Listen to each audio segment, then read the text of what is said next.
la Universidad María Auxiliadora tiene el honor de reconocer importantes actores de nuestra sociedad, quienes ejercen roles de preponderancia en el ámbito de la ciencia y el conocimiento con un invaluable trabajo y esfuerzo.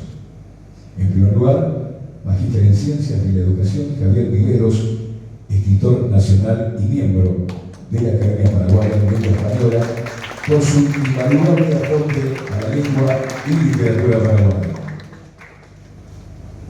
En segundo término, el doctor David Galeano, director del Ateneo de Lengua y Cultura Guaraní, por su invaluable aporte a la cultura y al idioma guaraní.